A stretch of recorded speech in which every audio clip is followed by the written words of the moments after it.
Estimada audiencia, a partir de este instante queda usted en compañía de su programa, El Pan Verdadero, un programa de enseñanza, comentarios y estudio de la palabra del Señor, en la voz de su director, Pastor Oscar Soto, desde la hermana República de Nicaragua. Que lo disfrute.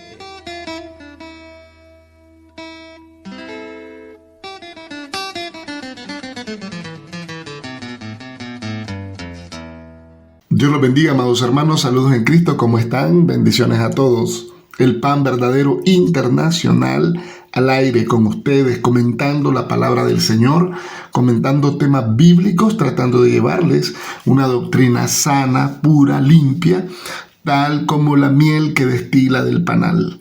Amados hermanos, es un privilegio poder contar con su sintonía, un privilegio poder contar con ustedes, transmitiendo nuevamente acerca del tema del diezmo, uno de los temas más delicados en la vida cristiana, uno de los temas más delicados en la teología.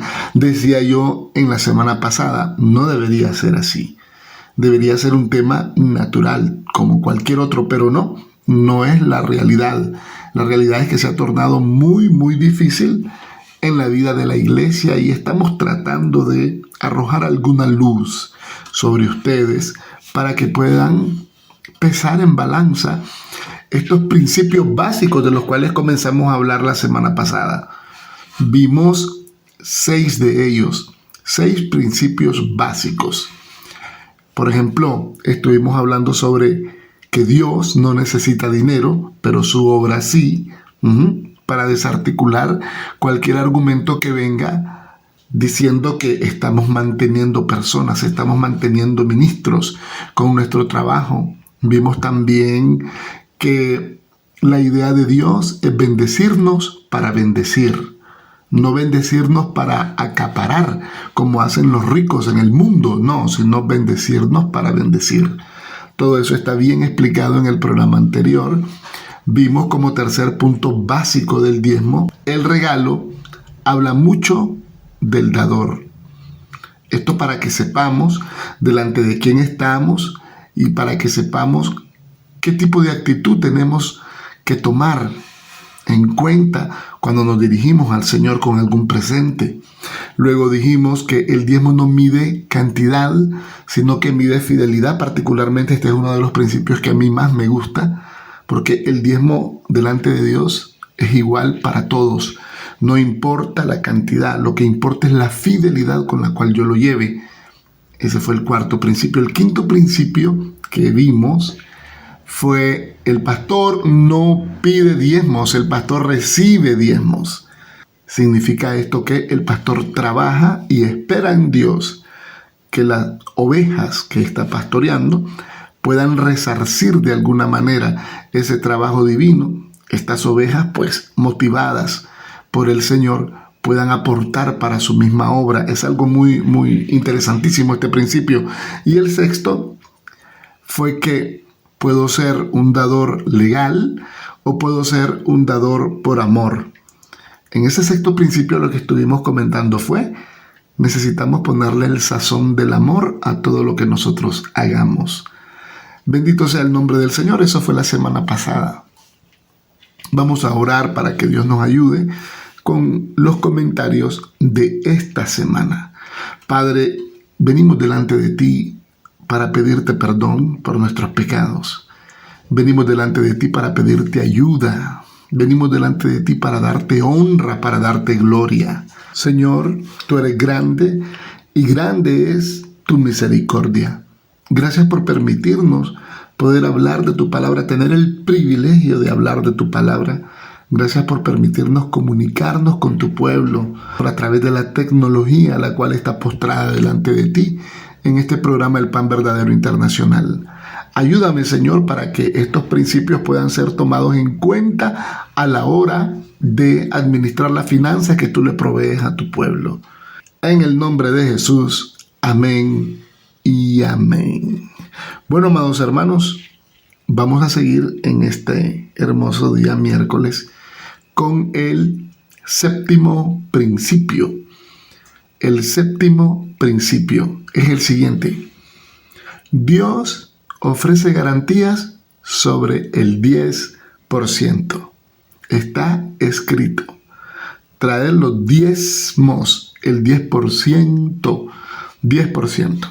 ¿Y por qué hago mención del asunto? Bueno, porque es bien conocido que hay maestros o hay personas que motivan al pueblo que no lee la Biblia, motivan al pueblo que no conoce la Escritura, que traigan un diezmo mayor a la cantidad del 10%.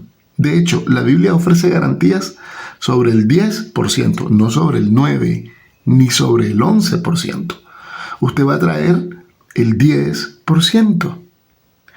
La Biblia ofrece la garantía sobre esa suma, sobre ese número, sobre esa cantidad. Nadie ha dicho que trayendo más del 10% vamos a ser bendecidos, o trayendo menos del 10% no lo seremos. Nadie ha dicho eso en la Escritura. No está eso explicado ahí. Usted debe traer lo que la Biblia dice, actuar conforme a las garantías bíblicas. Cuando usted compra un aparato, un microondas, por ejemplo, y usted lo desempaca, le quita el embalaje, usted va a notar que ahí él trae un manual de uso. Y en ese manual vienen especificadas todas las garantías que ofrece el fabricante sobre el producto que usted ha comprado. Pero también vienen especificadas las formas de uso, cuáles son las condiciones y formas de uso que ese producto tiene. Ese producto debe ser manejado de manera muy particular. ¿Para qué? Para que él pueda dar su óptimo funcionamiento. Si usted no lo maneja de acuerdo al manual del fabricante, entonces lo puede quemar, lo puede fundir, lo puede arruinar. Y cuando usted va y se presenta, mira que este microondas no me sirvió, lo compré hace apenas 3 días y ya no sirve. Obviamente le van a preguntar qué fue lo que hizo, qué fue lo que cocinó, cómo fue que lo usó. No que yo lo puse a hervir frijoles o que yo lo puse para cualquier otra cosa que no sea el uso correcto de un microondas. Entonces le van a decir, mire, usted ha perdido su producto porque no actuó conforme al manual y la garantía no le cubre. Pues de la misma manera, amados hermanos, con el diezmo. La Biblia te ofrece garantías. La Biblia te ofrece garantías con el 10%. No tienes que inventar otra cantidad, simplemente aquella con la cual el Señor tiene sus garantías establecidas. Que hay testimonios, supuestos testimonios, yo no los conozco como certeros, pero que hay gente que diezmaba el 40, el 50, el 60, el 90% inclusive. Hay testimonios de esos por ahí. Yo los he escuchado, no quiero mencionar nombres, ni a qué grupo se lo he escuchado, pero hay gente que eso es lo que esgrime como argumento para que las personas den más de lo que la Biblia especifica. No. En el principio práctico número 7, nosotros vamos a decir lo siguiente. Dios me pide el 10%. Y eso es lo que yo voy a diezmar. Ni el 11, ni el 9, el 10%.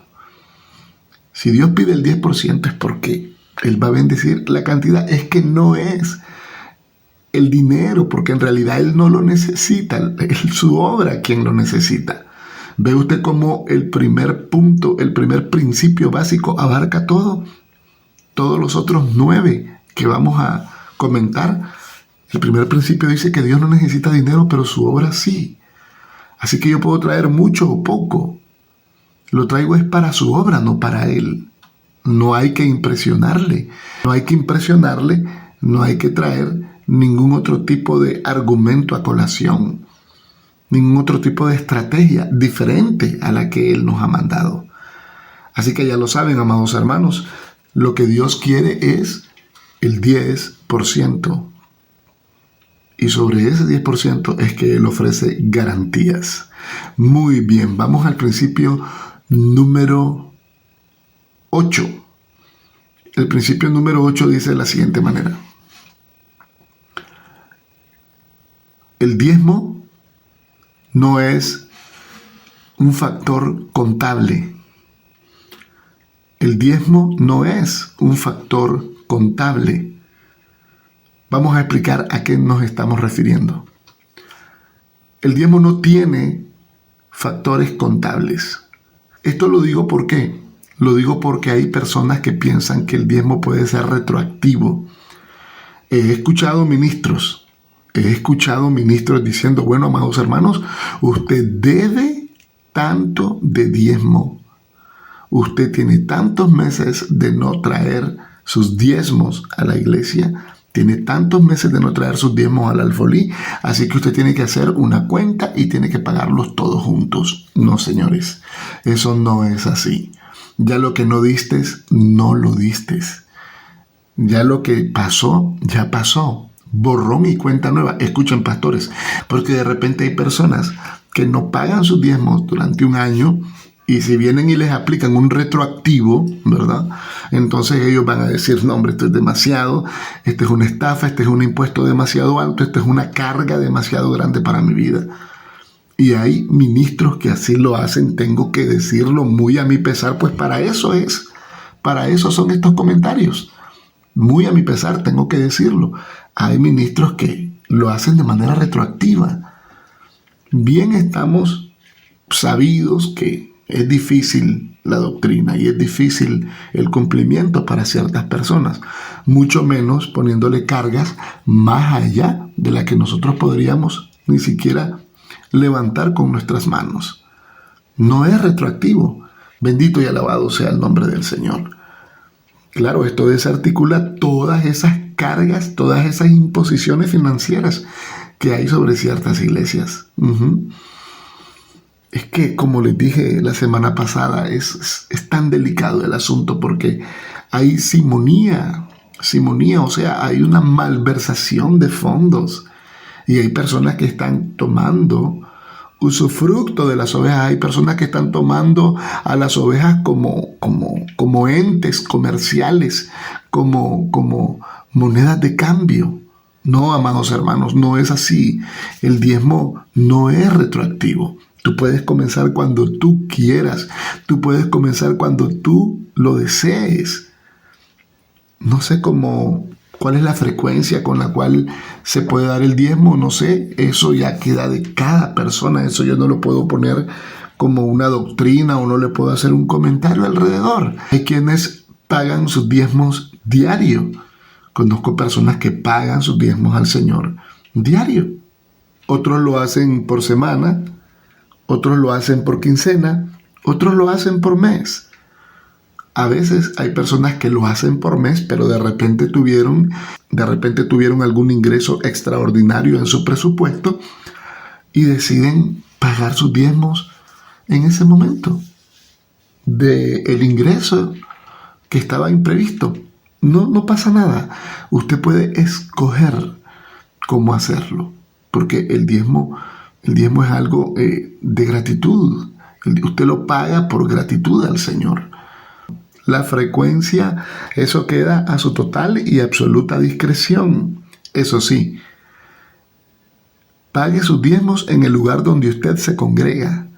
Pague sus diezmos en el lugar donde a usted se le alimenta, donde oran por usted, donde lo pastorean, donde le escuchan sus problemas, donde le dan la mano amiga, el calor humano, el trato de hermano. No es posible que yo coma en un restaurante X y pague en un restaurante Y. Como en un restaurante y pago en el otro. Eso no se puede. Yo debo pagar en la mesa donde yo me senté. Yo debo pagar en el restaurante donde yo he comido. Es un ejemplo, ¿verdad? Entonces, donde me están alimentando espiritualmente, entonces ahí yo debería de pagar mis diezmos. Eso es lo correcto. ¿Se da el caso que hay personas que no dan sus diezmos en sus iglesias? Claro. Hay personas que piensan que sus ministerios, donde Dios los ha llevado, no son lo suficientemente dignos como para recibir el pago de los diezmos de parte de sus manos. No, amados hermanos, eso no es así. Eso no está bien visto. Y yo creo que hay pastores que podrían recibir alguna ofrenda. Sí, que es diferente, es otro tema. Hay pastores que podrían recibir alguna ofrenda de algún hermano en calidad de miembro de la iglesia del Señor, del cuerpo místico. Cualquier pastor que esté recibiendo diezmos de una oveja que no sea una oveja propia, una oveja de su redil, está actuando mal delante de Dios. Cualquiera de ustedes podría decirme, no, Soto, lo que pasa es que la persona viene y me da. Sí, pero tú deberías decirle, hermano, yo creo que lo correcto es que tú diezmes en la iglesia donde tú te congregas. El ministerio donde están cuidando de ti es digno de merecer este esfuerzo económico. Yo puedo recibirte algún regalo, alguna ayuda en calidad de cuerpo místico de Cristo como iglesia, pero no con una frecuencia ya mensual o como una obligación que solo le pertenece al ministro que te cuida. Yo creo que eso es algo de dignidad, eso es algo de altura, eso es algo de criterio, eso es algo de ética pastoral. Ustedes piensan, amados hermanos, que este tema no se da. Este tema es muy, muy común en la vida ministerial. Gente que piensa que sus ministerios no son dignos.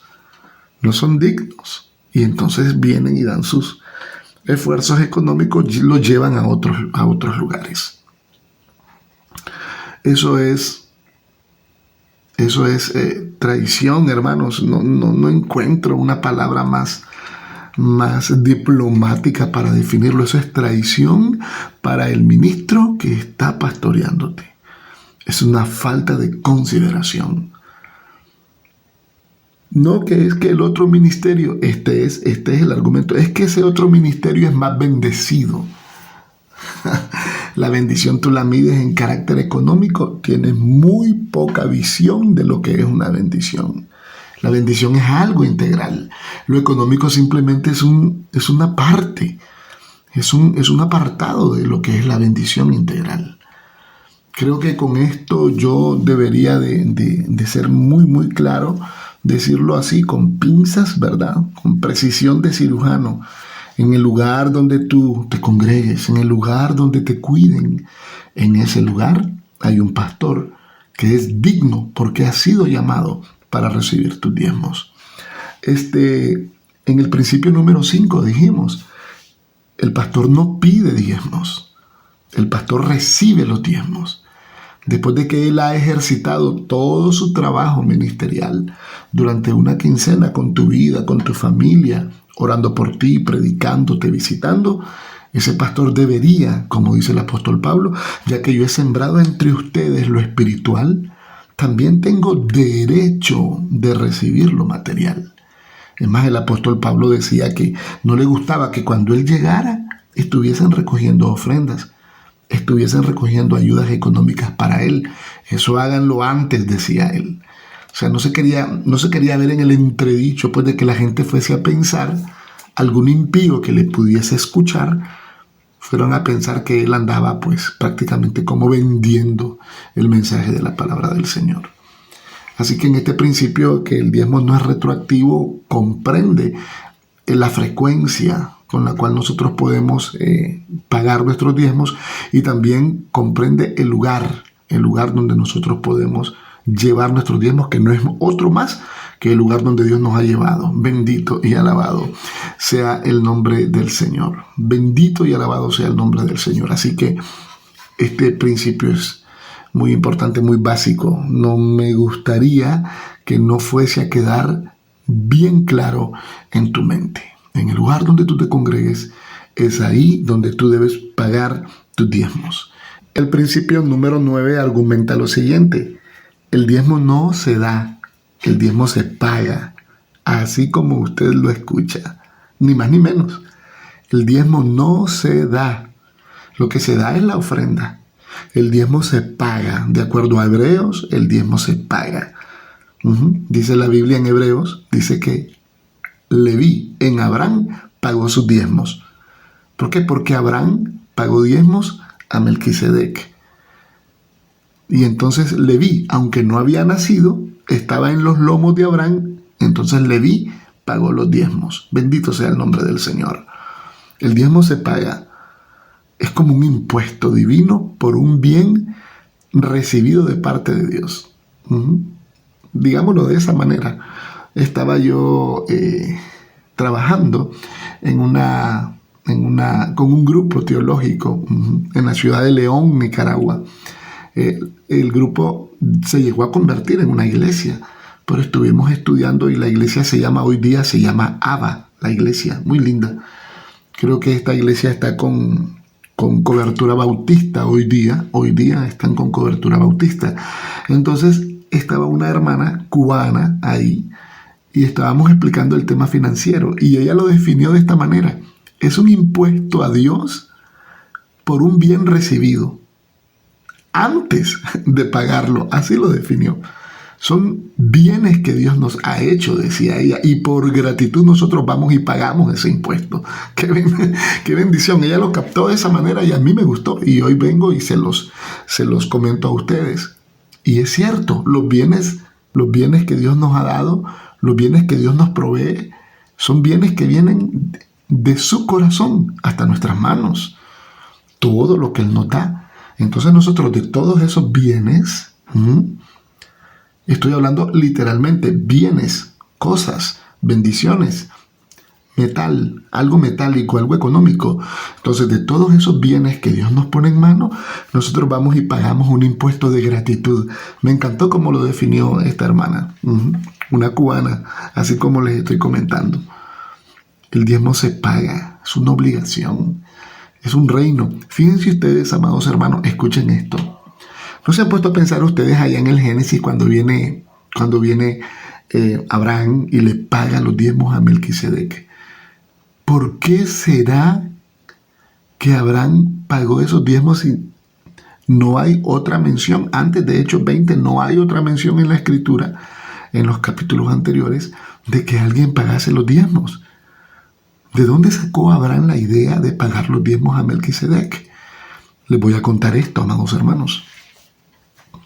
Resulta que Asurbanipal, que es uno de los reyes antiguos, sumerios, de más remota data, o sea, lo más antiguo que se puede ir en la historia, pues dan con ese rey, Asurbanipal. Y ese rey, cobraba el 10% para el manejo del Estado a todos sus súbditos. O sea que, increíble, ¿verdad? El 10% no tiene ni siquiera orígenes bíblicos, sino que tiene orígenes culturales. Y las personas no lo notaban raro, ni lo notaban como una carga impositiva, mucho menos que lo notaran como si fuese alguna estrategia insana. No. Desde siempre los reyes antiguos cobraban el 10% para el manejo del Estado. Por eso es que Abraham, cuando viene y gana la guerra, el diezmo del botín se lo entrega a Melquisedec, el rey de Salem, el rey de paz, una teofanía de Jesús. Hay unos maestros enseñando en internet que decían que ese diezmo era de un botín de guerra y que entonces si el diezmo fuera actual, dicen ellos, escuchen su teología, que si el diezmo fuera actual, entonces nosotros tendríamos que hacer exactamente lo mismo que hizo Abraham, ir a una guerra o hacer algún atraco. Oiga bien la teología, oiga bien la interpretación que le dan estos maestros. Ir a una guerra o hacer algún atraco o tener alguna actividad parecida a la que tuvo Abraham, que prácticamente fue a la guerra con esos reyes. Amados hermanos, esa es una pésima interpretación. Eso es algo pero muy pobre en hermenéutica. Lo están leyendo desde el siglo XXI y lo están leyendo con mentalidad occidental. Hay que leerlo en el tiempo en el cual fue escrito. Esa hermenéutica está muy pobre. Esa escritura debe ser abordada con todos sus contextos. ¿Quién lo escribió? ¿Cuándo lo escribió? ¿A quién se lo escribieron? ¿Y cómo lo escribieron? En aquel tiempo, ir a la guerra para defender las tierras era algo pero tan normal como que si tú vas hoy día a una de las alcaldías, a tu municipalidad, para declarar, por ejemplo, la compra de algún terreno y tú quieres que llegue un síndico, un medidor oficial de parte de la alcaldía o del gobierno para que mida tu propiedad y tú pagas tus impuestos sobre la propiedad porque es tuya. ¿Me explico? Esa es la óptica en la cual fue escrito este asunto del botín de guerra. Fuimos y queríamos ser invadidos y entonces nosotros llevamos la gente con nosotros, defendimos nuestras tierras, ganamos y aquí está. Hoy día tiene su paralelo y es como cuando nosotros ponemos en legalización nuestras propiedades, es exactamente lo mismo. Es el paralelo actual. Pero hay maestros que se llenan la boca diciendo que no es actual el diezmo porque Abraham diezmó, es cierto, pero diezmó de un botín de guerra. Así que nosotros no podemos ir a la guerra para diezmar. Es una muy, muy pobre interpretación. Deja mucho que desear, pero a la gente le gusta eso. ¿Por qué? Porque la gente anda buscando que alguien les diga cómo no diezmar. La gente anda buscando que alguien les dé un argumento para no diezmar. Entonces, encuentran este tipo de maestros, entonces de ahí se agarran. No, yo no soy ningún atracador, yo no estoy en guerra con nadie, eso fue Abraham en ese tiempo. El asunto es no darlo. ¡Ey, no lo des! Tranquilo. ¡Ey, tranquilo, no lo pagues! Recuerda el primer principio básico del diezmo que hemos traído en estos comentarios. Dios no necesita dinero. Y también te quiero asegurar que aunque tú no pagues tu diezmo, la obra del Señor va a seguir siempre adelante. La obra del Señor no se va a detener. Tranquilo, no lo pagues. No tienes que buscar más argumentos. Simplemente tienes que saber que la obra seguirá adelante, con tu aportación o sin tu aportación. Porque así como hay personas que ya no quieren aportar a la obra de Dios, también hay personas que han sido motivadas, que han sido bendecidas y que han reconocido que todo lo que tienen viene de parte de Dios. Como dijimos la semana pasada, desnudos nacimos. ¿Qué dijo Job? Desnudo salí del vientre de mi madre. Desnudo volveré allá. Jehová me dio, Jehová me quitó. Sea el nombre de Jehová bendito. Aleluya.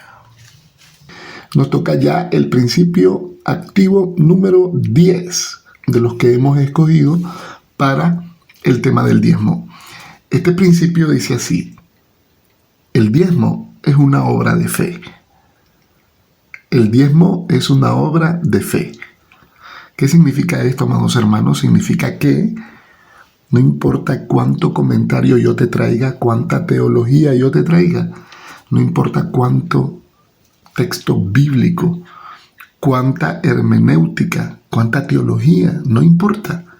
Al final, la decisión es tuya. Al final, es una obra de fe. Queda en tu corazón, queda en tu alma, queda en tu mente. Tú decides al fin si cumplir este pago para que la obra de Dios siga adelante o reservártelo para ti. Esto es grande, amados hermanos, porque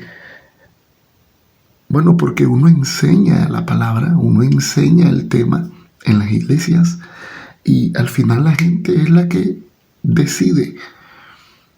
Los pastores generalmente invitan a otros para que enseñen este tema.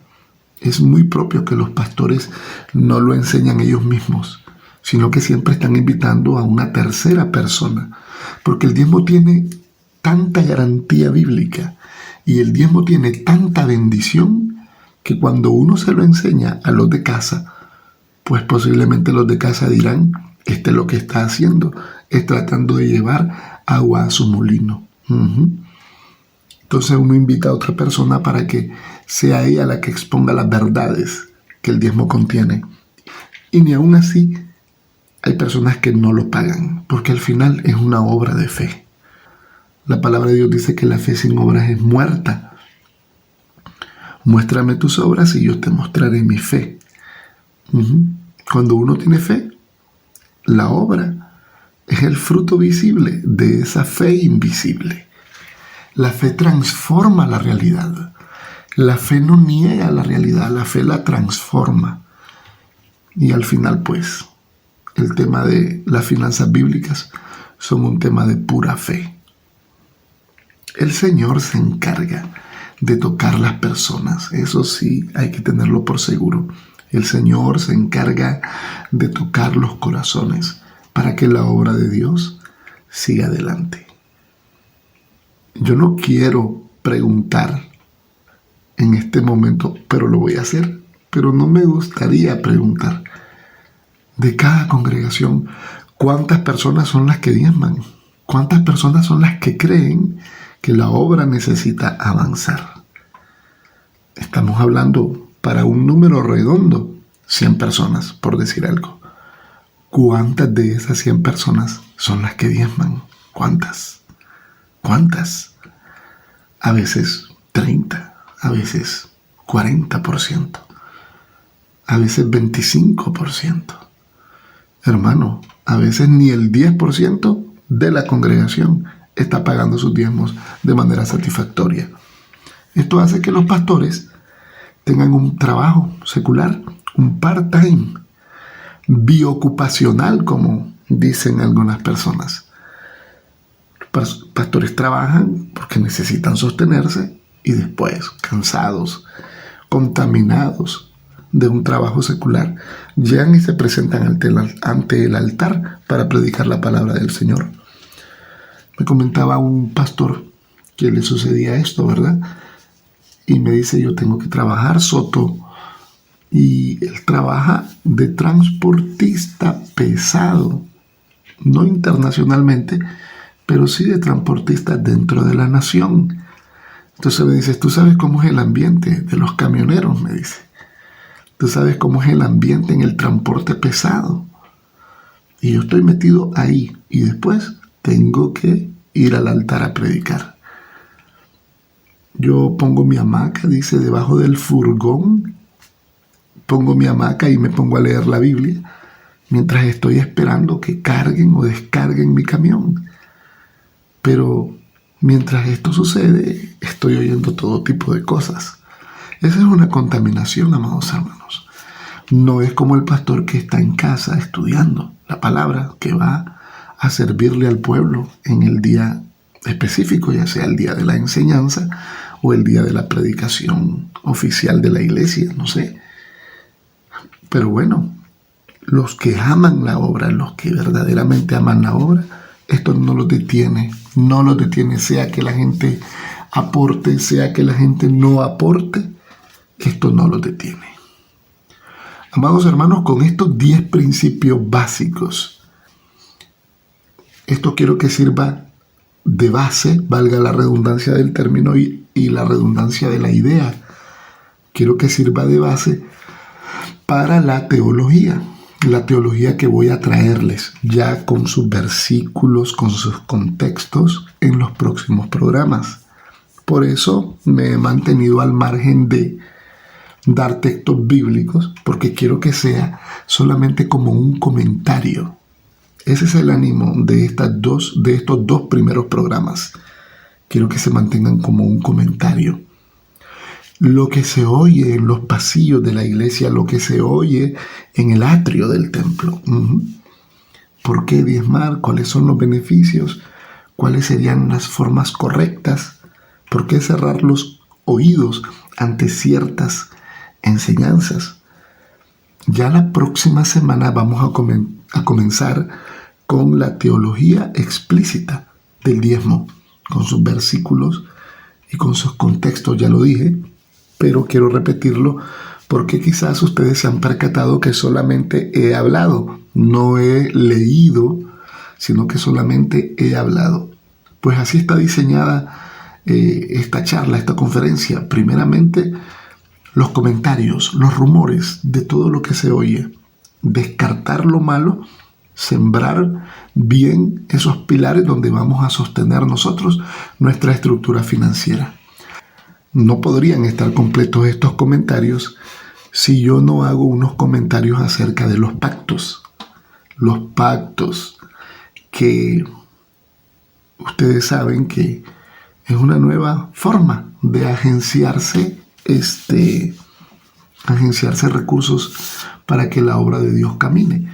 Una forma que no es bíblica. Los pactos son bíblicos, pero la aplicación que ellos dan no es bíblica. En ciertos maestros, ¿verdad? No todos. La Biblia solamente contempla 7 pactos y se los voy a comentar así, como una conversación. Son 7 pactos los que hay en la Escritura, no más, solo 7. Ahora bien, no puedo pasar por alto decir lo siguiente: los pactos se hacen entre 2 iguales. Yo no puedo hacer un pacto con Dios. Yo no soy igual a Dios. Yo tengo competencia en la imagen y semejanza de Dios. Fuimos hechos con su imagen y su semejanza, pero no fuimos hechos en su esencia. Él es puro, Él es santo, Él no miente, Él es eterno, Él es un espíritu infinitamente superior a nosotros. Entonces yo no puedo hacer un pacto con Él, siendo que ni siquiera tengo la certeza de estar vivo para mañana, por ejemplo. De estar vivo para hoy, por la noche, por ejemplo. No tengo la certeza, entonces no puedo hacer un pacto. ¿Qué es lo que el hombre hace? El hombre ofrece votos, como el que ofreció Jacob. Si tú estuvieras conmigo para la tierra donde yo voy, ese es un voto. Si tú me bendices, Señor, ese es un voto. Y luego cuando Jacob volvía, ¿verdad?, y cruzó el Jordán, él dijo: pasé solamente con mi bastón por este Jordán y hoy estoy sobre 2 campamentos. Así dijo Jacob. Dios lo había bendecido. Él dio los diezmos de todo. Cumplió sus votos. ¿Cuáles son los pactos que están en la Escritura? Son 7 solamente. Número 1, el pacto adámico. El pacto con Adán. Cada pacto tiene una señal. El pacto con Adán tuvo una señal. ¿Cuál fue? La cobertura, el sacrificio del cordero para fabricarle a ellos las pieles. Ese fue el primer pacto con Adán. El pacto del perdón, el pacto del sacrificio del Mesías, el pacto con el cual Dios no iba a dejar para siempre caída su creación. El pacto adámico, así se conoce. Luego viene el pacto noático, el pacto con Noé. Ese pacto fue como una señal también, y la señal es el arco iris. No volveré a destruir la tierra con agua. Pero la tierra que existe en este momento va a ser destruida con fuego. Pero miren ustedes algo bien interesante. Ese fuego con el cual va a ser destruida la tierra actual proviene del agua. Sí, así es. Proviene del agua. La tierra que va a ser destruida por fuego, pues lo será con un fuego proveniente del agua. Porque el agua es un líquido que se compone de 2 átomos de hidrógeno y 1 de oxígeno. Cuando catalizamos y separamos de manera químicamente hablando, estos átomos, logramos fuego. Si separamos y catalizamos los átomos de hidrógeno y oxígeno, se logra fuego. Se llama electrólisis. Cuando usted ve que un rayo cae sobre un pino, por ejemplo, lo quema. Entonces así va a ser el juicio de Dios. Por la misma agua. Es que el mundo del agua viene y por el agua subsiste, así lo dice la Escritura. Estamos a nivel de comentarios. Así que Dios hizo un pacto con Noé y le prometió no volver a destruir la tierra con agua. Su señal fue el arco iris. El tercer pacto que Dios hizo después del pacto de Noé está el pacto con Abraham, el pacto abrámico. Ese pacto trata de un hijo prometido. Ese pacto tuvo una señal y fue la circuncisión. Dios le prometió un hijo a Abraham y aún en su vejez Dios se lo dio. Fue Isaac, y ese pacto tuvo una señal permanente en el pueblo, que fue la señal de la circuncisión. El pacto de Abraham, el pacto abrámico. Luego viene el pacto con Moisés, el pacto del Sinaí, le llaman otros. Este pacto, que es el cuarto pacto, es un pacto para convertir en nación a un grupo de personas, hablando de los israelitas, convertirlos en nación. Y cada nación tiene una ley y una constitución. Hace promesa con Israel y les da una ley. Así que la señal para este pacto son las tablas de la ley. Y en el Nuevo Testamento encontramos a la iglesia con una constitución. En Efesios 4:11, él mismo constituyó.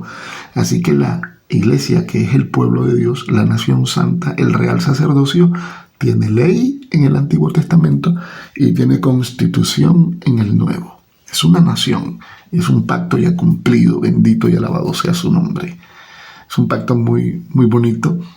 Los que son abogados, los que tienen dominio en las lides legales, se podrían gozar mucho en esto, en el pacto en el Sinaí, el pacto donde Dios convierte a un grupo de personas como nación. Luego viene el quinto pacto. Este sería el pacto de la sal. Este es el pacto con Leví, el pacto con el sacerdote, ¿verdad? Que trata acerca de la sal, que Jesús también menciona diciendo que vosotros sois la sal de la tierra. La sal sirve para dar sabor a las comidas, da sazón y también actúa, hermanos, como un preservante, la sal. Entonces, hay un pacto ahí que es eminentemente judío. Esto tiene que ver ya con todos los resortes de la Torá, ¿verdad? Y con toda la enseñanza del Antiguo Testamento. Pero es bueno que usted lo sepa, el pacto con Leví, el pacto de la sal. Ese es el quinto. El sexto pacto es el pacto davídico. No faltará rey en tu trono. No faltará rey que se siente en tu trono. Y ya saben que nosotros tenemos un rey de reyes y señor de señores. Aleluya. Jesús, el Hijo de Dios que está sentado a la derecha del Padre en su trono, al cual no se le ha negado ninguna honra ni ninguna gloria. Es más, se ha acrecentado la honra y la gloria por sobre todo nombre que se nombra. El pacto con David tuvo su señal. La señal fue que jamás faltaría un heredero al trono, y ahí está el heredero, el Jesús, el Yahshua HaMashiach, que usted y yo adoramos. Bendito sea el nombre del Señor. Y el séptimo pacto es el pacto de la sangre, el nuevo pacto, el pacto de la sangre de Cristo, limpiando de pecado al mundo. ¿Hay más? No hay más pactos. No hay más pactos. Yo lo siento si tú estás en otro pacto que no está comprendido en estos 7. Lo voy a volver a decir para que tú revises si acaso tú estás en alguno o estás fuera de los pactos bíblicos. Si estás fuera de los pactos bíblicos, Dios no se hace responsable de nada de lo que tú estés haciendo. El primer pacto es con Adán. Su señal fue el sacrificio de los corderos y las pieles con las cuales cubrieron a la pareja. El segundo pacto con Noé, la señal fue el sacrificio. El tercer pacto con Abraham, la señal fue su hijo y la circuncisión. El cuarto pacto con Moisés, o sea, del Sinaí, la señal fue la ley. El quinto pacto con Leví, la señal fue la sal. El sexto pacto con David, la señal es el Cristo de la gloria. Y el séptimo pacto, la sangre de Cristo, que tiene poder para perdonar pecados. Y la señal es todos aquellos que hemos sido perdonados y limpiados, purificados, levantados, restaurados por la bendita sangre de Cristo. Aleluya. No veo pactos de dinero ahí. No hay ni uno. Los pactos no entran en el sistema financiero de Dios. No importa cuánto le dé vuelta el maestro a la teología. No importa que la estire como si fuese un hule, una liga, para que la teología diga lo que él quiere que diga, o que tú oigas lo que él quiere que tú oigas. Hablo del maestro, del falso maestro. No. Los pactos se terminaron. Son 7 nada más. El número que expresa la perfección y la plenitud de Dios. Bendito y alabado sea el nombre del Señor. ¿Cuánta gente hay presa en este tipo de artimañas, de artilugios, en esta venta de humo? Porque es una venta de humo. A mí no me importa, dice la gente, si es bíblico o no es bíblico. Escuchen esto, hermanos. Esto es delicado. Esto es delicado, hermanos. Dicen, a mí no me importa si es bíblico o no es bíblico. A mí me funciona. Recuerden que estuve hablando la semana pasada sobre las 3 esferas de poder: lo natural, lo sobrenatural y el todopoderoso. El diablo opera en lo sobrenatural. Recuerden que él es el príncipe de la potestad del aire. Y recuerden que él tiene los documentos legales del planeta. Cuando Adán y Eva pecaron, le entregaron el señorío, o sea, la regencia del planeta. Se la entregaron a Satanás. Así que él podría darle algún respaldo, algún espaldarazo, alguna garantía a la falsa doctrina. Y algunas cosas comienzan a suceder, pero aunque las cosas parezcan buenas, escuche esto, por favor, escuche esto.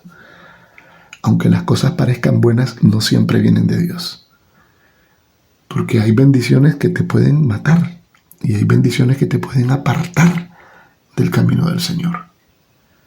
No es solo porque es bueno, ya viene de Dios. No, hay cosas que aparentan ser buenas, pero no vienen de Dios. Hay que tener mucho cuidado en esto.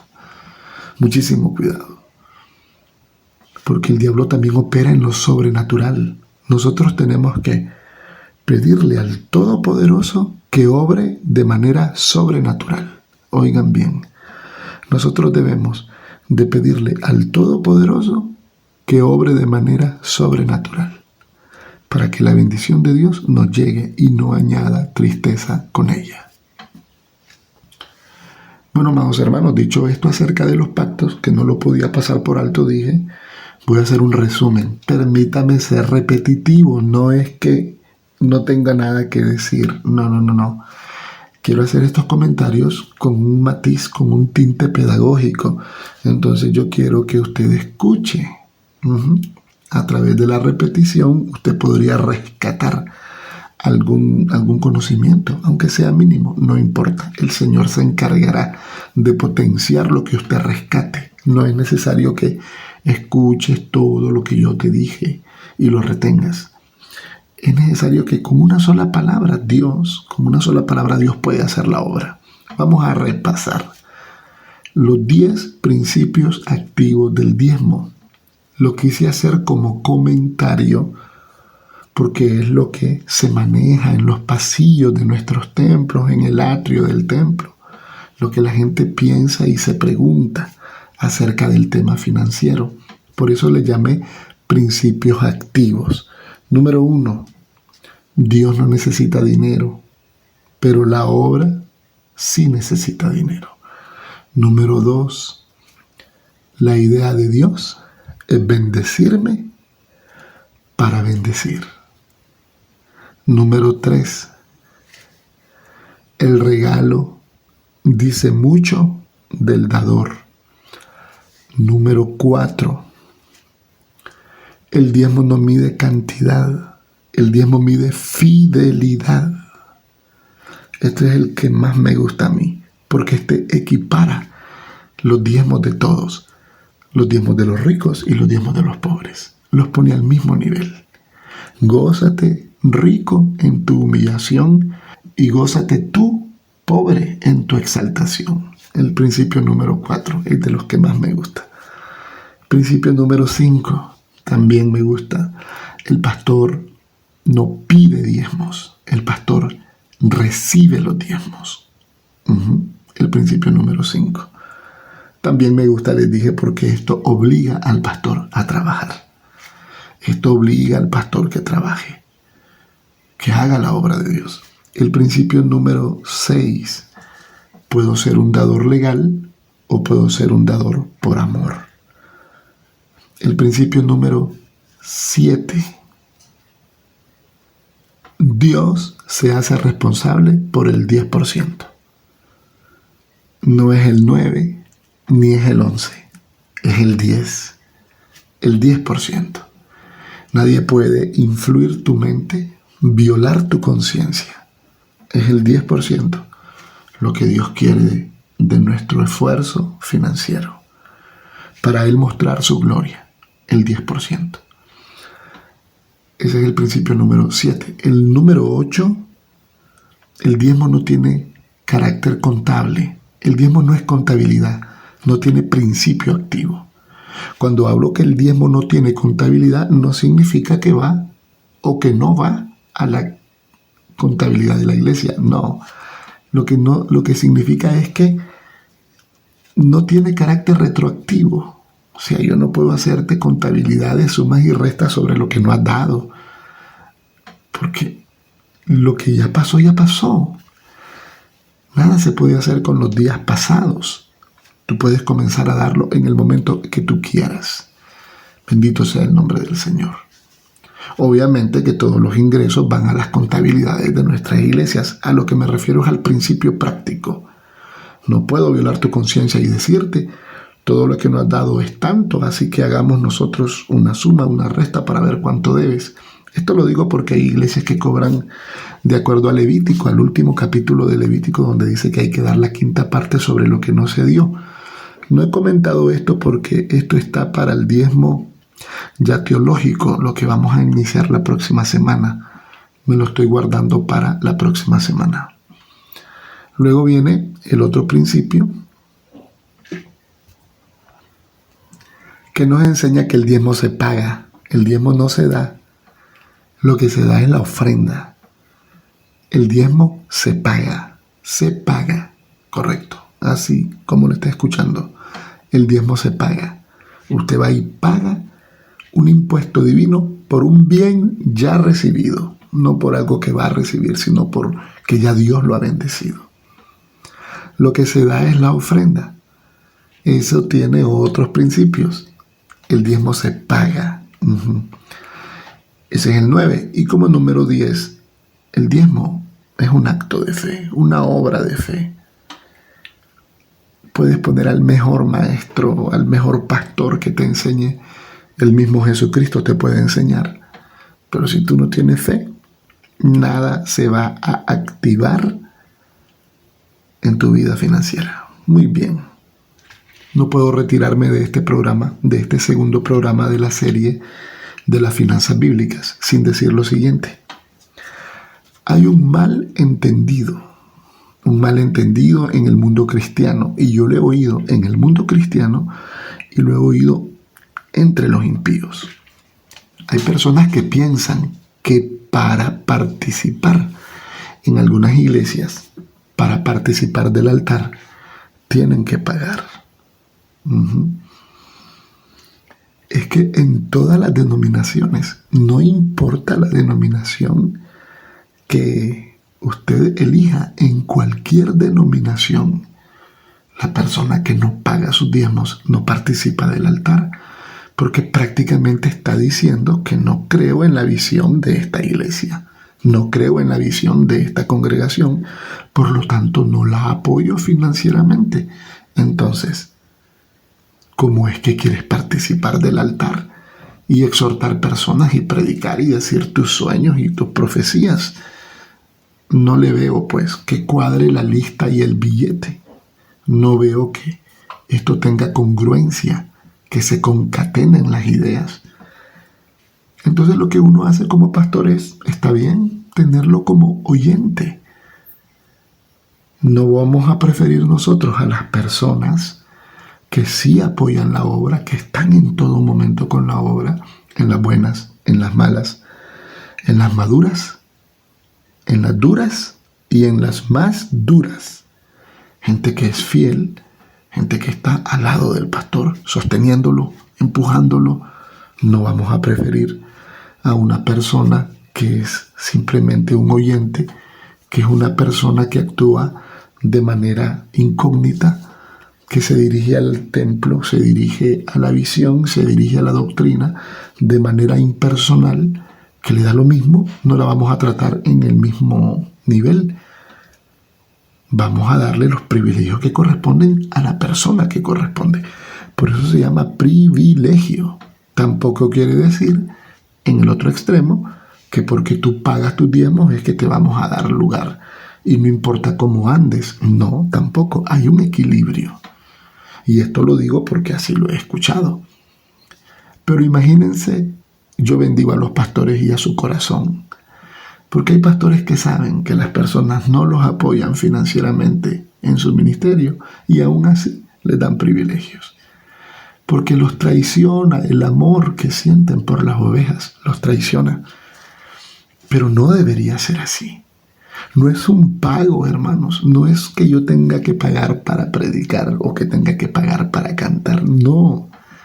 Es que tiene que ver con que la obra necesita el dinero y yo como parte de esta obra, como miembro de esta obra, yo voy a aportar. Yo no soy una prótesis en esta obra. Soy parte del cuerpo activo de Jesucristo. Bendito sea el nombre del Señor. Hermanos, me retiro de este segundo programa con los principios del diezmo. Principios activos, comentarios activos sobre el diezmo. Venimos con toda la teología en el próximo programa, con toda la teología, textos, contextos, anécdotas bíblicas y anécdotas también de la vivencia, de la experiencia. Eso va a ser en el próximo programa de El Pan Verdadero Internacional. Les saludo con cariño. Gracias, amados hermanos, por escucharme. Escríbanme.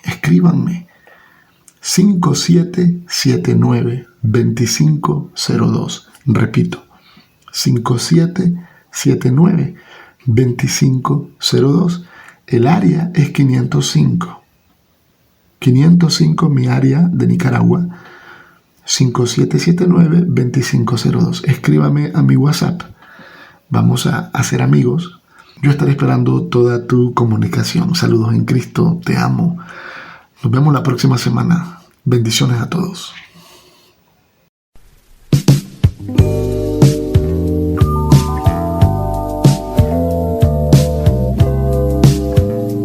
Ha sido un agrado estar al aire. Nos estaremos encontrando en la próxima edición.